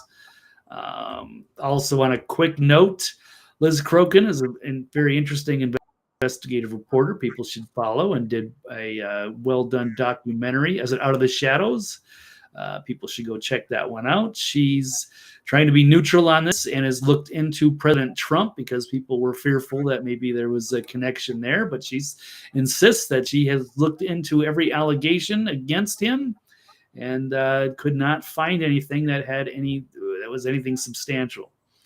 So, but I mean, whoever's caught up in there, it's time for that list to be known. People have a right to know, and especially if these people are blackmailed, if they're actually, putting forth, awful policy, specifically because they're terrified of being exposed, that jeopardizes our entire way of life. Well, Blake, it's either that Jeffrey Epstein was just a run-of-the-mill pimp, or he was a Mossad, CIA, deep state asset who was using it to blackmail and bribe all those in positions of power across the planet. I mean, Yeah, it's a Mossad deep state asset, right? That's some people are very fearful understanding. about that Israel has a lot of power and influence in our government, and there might have been some kind of a ring, Mossad ring, and they've blackmailed a lot of high profile people, and they've dug themselves in, and they've changed our policy, and they are controlling a lot of other people. Just beyond the political stage, it's Hollywood. So Well, it's pretty certain. We need to know whether we'll find out eventually, but it's time to start digging in. This has gone on too many years already so far. Yeah, now it's 2024. We knew about this back when 2020. This is when that Epstein died. Yeah, 2019. Yeah. Yeah, but we were talking about it way before that too. So anyway, we'll cover that maybe on Thursday. The list will actually be released. We'll see how it goes. The final story about Hollywood, Blake. Dave Chappelle should stop punching down on transgenders. Agree or disagree? Disagree. Comedy shouldn't have those limits. I mean, sometimes people go over the line, and there's going to be pushback, and we should say, no, that was bad, and condemn that. Yes, he's certainly, that's how comedy is. Sometimes they make people uncomfortable, and sometimes he's got a point. I'm not like anti-trans or anti-anybody, but everybody gets their day to get made fun of. That's just what comedians do. And we have to poke fun at ourselves. And there was a lot of backlash against Dave for some of his criticisms of the LGBTQ community. And he does make some transgender jokes. I actually stayed up late last night to watch that because I heard it was very good and controversial. I don't think it was that controversial. But I thoroughly enjoyed it. I think I recommend. Dave Chappelle's commentary was like, you can be who you want to be, but to what level am I supposed to participate in your delusions? Something along those lines. It's like, you do you, but like, don't try to come in here telling me I need to play pretend with you. That's a you thing, not a me thing. That's just such a salient point. And it's just so heavy-handed to make this, stunning and brave and glorious. It's like, no, be yourself, but like, leave me alone. Leave everybody else alone. But get out of my face, tell me how I can live my life and how I have to address you, and you're yelling at me in a movie rental store, and it's ma'am. Like, just stop with this aggressive stuff. Yeah, and it's also weird to see how things have flipped. It used to be like, so when I grew up in like the 80s and 90s, it seemed like it was always the Republicans who couldn't take a joke, and they were always like, trying to shut people down, whether it was, Richard Pryor or Sam Kinison or many of the other comics during that time. I don't know, Eddie Murphy. I mean, there's a lot of people, they were uncomfortable with, the sense of humor, and a lot of people, were targeted. Trying to think, George Carlin, 7 Dirty Words. They arrested him on stage. They've had other people that had to, that had pioneered the way. I can't think of everybody's name here, but there were a lot of comedians that were targeted.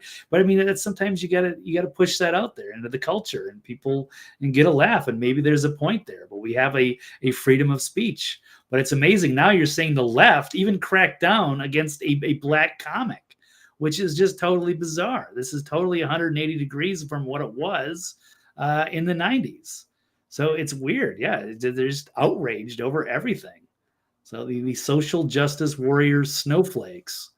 And so, they're freaking out about, Dave Chappelle made a few transgender jokes, which I thought were all very much, were pretty clean.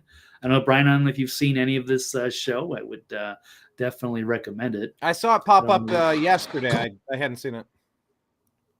Oh, okay. I'll check it out. I don't want to. Well, you're talking about the new one, not one of his older ones, right? Oh yeah, this just came out. Like, I don't know if it was 2 days ago. Did it come out on New Year's or New Year's Eve? I'm not sure. Might have been New Year's Eve. But I just watched it last night. But it was great. Nice. And he was just talking about punching down. He does make a few trans jokes because, people kind of expect it at this point. But yeah, it was good. And, nobody's above criticism. And so you kind of, he makes a point of that. But it's weird to see, the backlash of the Daily Beast and the who's who of the liberal media. Oh, Dave Chappelle targeting the trans and disabled people. Like, no. The Dreamer jokes about trans disabled jokes. Backlash, trans, Dave Chappelle's obsession with mocking trans people. It's just become a thing. Just deal with it. It's comedy. I don't know why people are so sensitive. It's weird. Different world. Well, we're trying to bring back the world that makes sense. And yeah, comedy is, the court jesters have been routinely some of the only people allowed to speak truth to power. And so we need to encourage more thought, more conversation, more banter, not less. That's all. Just more conversation. If you don't like it, change the channel. Remember, that used to be the calling card for the degenerates. You don't like it, change the channel. All right, well, I guess I'll change the channel. Yeah. And then it was the Al Gore, the Tipper Gore, trying to add the parental advisories to the music and all that stuff. But Lenny Bruce. Yeah. All right, Blake. Well, that's going to kind of wrap it up over here. Thank you, Big Dave's Peanut and Dreamer Ultra and everybody else in the chat for joining us. Blake, final words? Give us a thought for 2024. Give us something positive for 2024. Welcome to the greatest shit show in the galaxy. I'm all in. I'm going to cover it no matter what happens.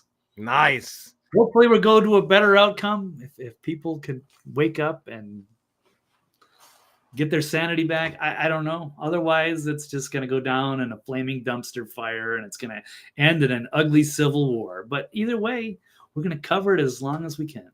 All right. Good times. Thank you, everybody. And I look forward to next show. So we'll see. Absolutely. Follow Blake on X. He's at TV's Blake Walley and The Next Level News. Blake, you have a good afternoon, sir. To be continued. You too, Brian, and everybody. Take care. All right. There he goes, everyone. Thank you so much for watching. We appreciate you. And hoping that you can follow us in all of the places. Spotify, The Agree to Disagree Show is the name. On Rumble, search The New American Media. Like the show, hit the heart, hit the thumbs up, whatever it is, do that. On X, it's at American_media_. On Telegram, it's TNAM for The New American Media, TNAM. In TNAM chat, do that. Follow us there. On Facebook, we have our page, The New American Media, and our group, quotation marks, TNAM''S, The Agree to Disagree Show, quotation marks. Type it in exactly, or else they will not show it to you. Instagram, The New American Media. Follow us there. YouTube.com/The New American Media. We got like more than 1,300 videos over 12, 13 years now. So, check out some of our stuff. We appreciate that. We're also on Signal. What are we at? TNAM and TNAM chat over there as well, or TNAM official. But yeah, you're going to want to follow us in all the places for when inevitably the little tech tyrants are going to throw their hissy fit. And we know that we were censored in the past, and we anticipate that something similar could occur again. So we want you to be ahead of the curve and following us in more than just one place. If you're used to only finding us right here on YouTube or X or however you're finding us, please link up with us in the other places. We do stream to all these other spots, and we're going to keep doing content because the world is going crazy. I think my dad's gone crazy, said Eminem, said Eminem's daughter in that song. So we're here to tell you about the stuff that we think is important, underreported, or misreported. But we really do appreciate all of your support, and we want to welcome you into 2024. What did Blake say? The greatest shit show on earth? In the galaxy, maybe? But, hey, if you found us, you must have a similar mentality and appreciation for what's really going on, and additionally, a frustration and a resolute understanding that you're not going to tolerate it either. You're not going along with the lies, with the propaganda, the fake division, the loss of sovereignty. We're not playing that game. We just can't do it. We got one life to live, so we might as well let it all out there while we can. So on behalf of everybody here at the TNAM Network, I appreciate you. I love you, and we'll talk to you.